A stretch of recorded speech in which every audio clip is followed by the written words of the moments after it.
Welcome to Be the Light 365. I'm Pastor Jake. We're in Mark chapter 1, verses 16 through 20 for our Bible study.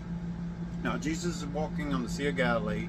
He sees two fishermen, Simon and Andrew. Now, Simon gets his name changed to Peter later on, and you'll see this.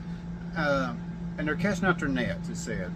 Now, in the other books, Matthew and Luke and John, they actually explain a little bit more of what was going on here. They said Simon and Andrew were throwing their nets out, wasn't catching nothing but fishing all night. And then Jesus gets in the boat with them. He says to catch out to the right side. They do, and they bring in so much fish, almost tips the boat over, almost sinks the boat. They finally get help from other fishermen. Well, these other fishermen were the sons of Zebedee. Now, the sons of Zebedee were John and James. Now, eventually they called it James the older or James the greater, And the thing about this one line in this, in verse 17 says, "Come ye after me, and I will make you a fisherman of men."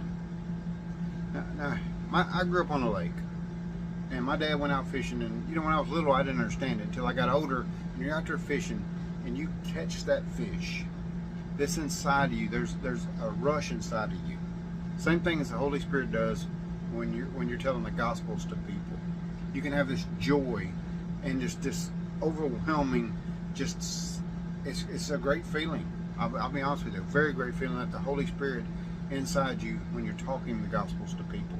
That's why Jesus said, "I'm gonna make you a fisherman of men. I'm gonna make you this enjoyable to you." And you're gonna have days where you don't catch nothing, and there's gonna be days where the boat almost sinks.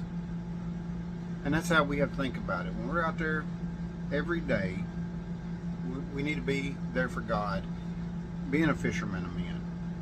Because like I said, there is a lot of joy in it, and there is a lot of this aspiration that comes with it.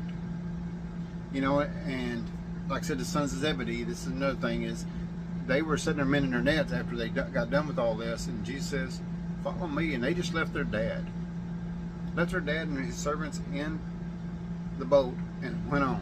And this is one thing I got in this is sometimes we have to leave those family members.